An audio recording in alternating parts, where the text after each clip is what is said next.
sa tahimik na lugar ng Barangay Sula sa bayan ng Bakakay, Albay. Magaganap ang isang karumal-dumal na krimen na magbibigay takot sa mga residente.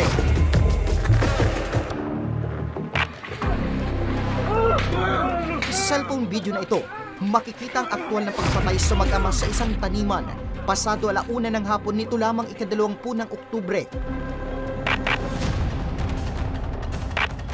Halos maputo na ang leeg ng isang biktima, samantalang halos hindi na rin makilala pa ang anak nito dahil sa tinamong mga sugat sa muka, dulot ng pananaga ng suspect. Ano ang nasa likod ng pagpatay? Kung kaya't gano'n na lamang kabrutal na paraan, pinatay ng suspect ang mag-amang biktima. Mahuli pa kaya ng otoridad ang suspect? Samahan niyo ako sa panibagong kaso at ating bibigyang linaw ang krimeng ito. Magandang hapon. Ako, si Nomer Corporal, at ito ang Lambat. Ano ginamit ng biktima ang karumal na pagpatay? Ngayon ako, si Nomer Corporal, at ito ang Lambat.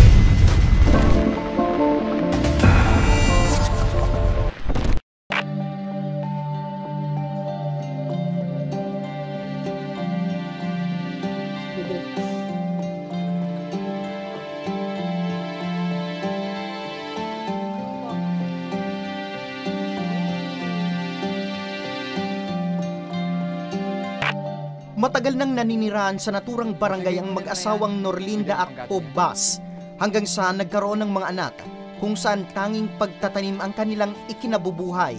Ngunit dumating ang isang dagok sa kanilang buhay na magpapabago ng kanilang pamumuhay. Matapos mamatay ang ina ni Tatay Hope, dito nagsimula ang girian ng magkakapatid dahil sa agawan ng mana sa lupa na iniwan ng kanilang ina. Isang araw habang napada ng anak ni Tatay Hope na si Jimmy, 27 anyos sa kanilang taniman, ay nakita nito ang 25 anyos na pinsan na si Kennedy na nangunguha ng nyog, kaya sinaway niya ito. Ngunit imbes na tumigil, ay nagpatuloy ang kanyang pinsan sa pagkuha ng nyog. Kaya naman agad na umuwi si Jimmy at isinumbong sa kanyang tatay.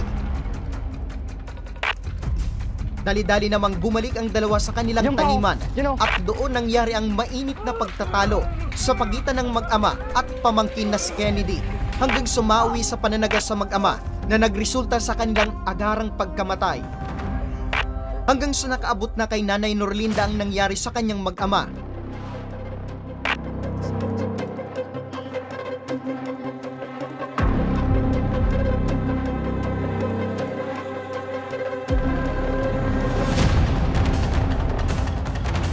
Ano ba yan, Kennedy? Nanganakaw naman ang jug namin! Hindi naman ah! Nanganakaw din kayo sa lupa namin ah! Papatas lang tayo! Anong pasang nasasabi mo? Isusumbong kita kay Papa! Ano ko, biltada ko sa pagsat na pagkakaon siya. Pagkakaon siya. Hindi mo lang. Na pagkakaon siya, tatay, siya. Ining aki ko, alis sa paa. Ining si aki kong din. Nagbaba. Nag-apit sa kuya, ma, ay, tapos ito. Yung niyadya sa gas na. Hindi na ito, sir. Eh, kuman-arang na punta sa iyo.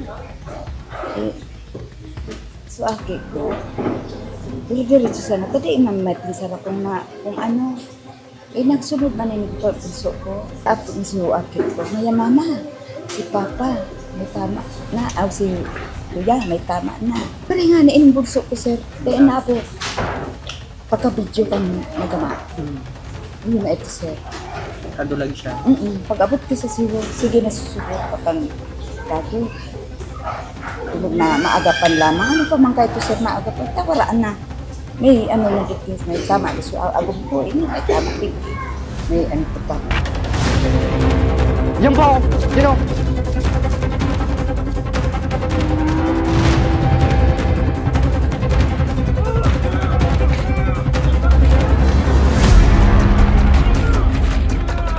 Samantala, isang kapamilya naman ng mga biktima ang nagpaabot ng insidente kay Kagawad Alex, kung saan agad naman itong pinaalam sa Bakakay Pulis. Pagdating ng pulis doon sa baba sa amin, pinunta namin yung pinangyarihan.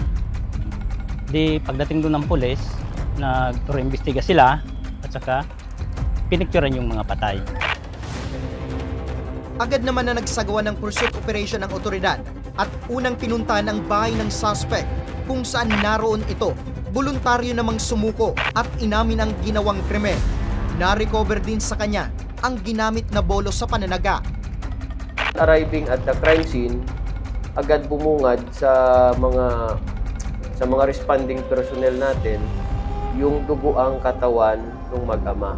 The identity of the victims, we also conducted investigation doon po sa area. Bali may mga witness po tayo, nandun po yung nanay, nandun po yung anak. So tinanong po natin sila. So fortunately, of their own free will and accord, they identify the suspect. Samantala, nabigyan naman kami ng pagkakataon na ma-interview si Kennedy. Depensa naman ito, unang nanakit umano ang mag-ama, kaya nagawa nitong tagain ang mga ito kung saan anya makikita naman sa cellphone video. Hindi ko na po, so napangkul ko yun po sa tama ako. Pinipustama ako, sinip sa legs ko. Duman na po ako naglaban. Di ba po, sabi niyo po, nakatindog pa po ako duman. Duman po sa pagkatindog ko ito, nakikiurong pa po ako. Yan ko, tiyo, dahil mo po ako malaban. Pagkapangkul po kung nakapula, yun na po sa paglaban ko. Di ba po na yun nakapula? Yun na po sa paglaban ko. Kung liyan po ako maglaban, naisip ko, ako po ang maminsan. Ako po maminsan. Di kaya po sa tulo kong aki.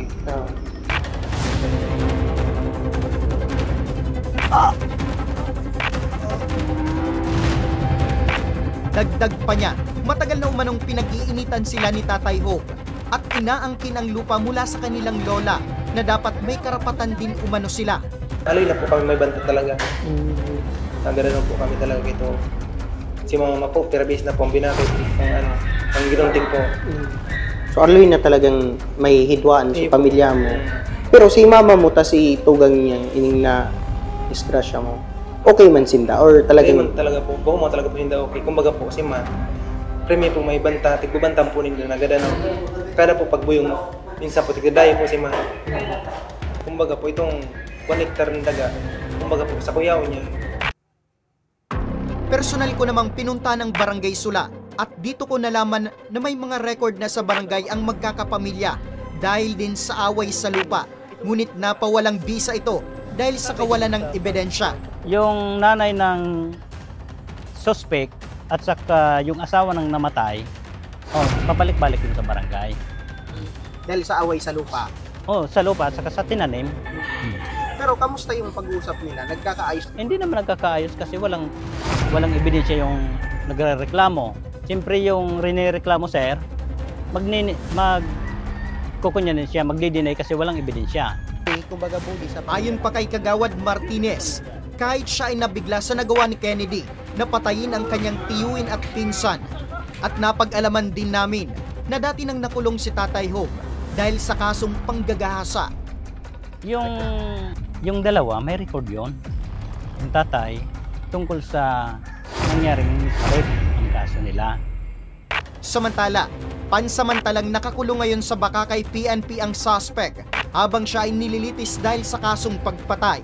Same time na na-file na rin siya ng criminal complaint for the crime of murder. multiple murder pa ito. Hindi man, kasi isang pangyayari ng po. Pero nakalagay doon sa niya na dalawang tao pinatay niya. Pero single act of murder lang po. Sa kabila nito, nanawagan ng otoridad sa mga residente na sakaling may hindi pagkakaunawaan ay mas maiging idaan sa formal na pag-uusap upang hindi na humantong sa madugong pamamaraan. Ipapahintulot na mangibabaw yung paglalagay nila sa kamay, pag-aaway-away. Kasi sabi nga natin, lahat naman na pag-uusapan. Lahat ng bagay na mga hindi pagkakaintindihan is naaayos sa pamagitan ng tamang pag-uusap. Ang gusto sa amin, especially dito ako sa barangay, sir, bilang kagawad, ang gusto ko, ang kaunting bagay, pag-usap-usapan na lang para hindi umantong sa ganun na pangyayari.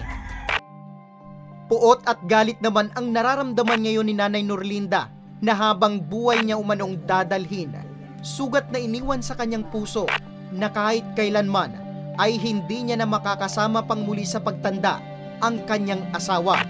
at makapiling ang kanyang anak na lalaki. Desidido si Nanay Norlinda na sampan ng kaso ang kanyang pamangkin nang sa ganoon ay mabigyang hustisya ang pagkamatay ng kanyang mag-ama. Sa ngalan ng aming programang Tabang Ora mismo, ako, si Nomer Corporal, at ito ang Lamban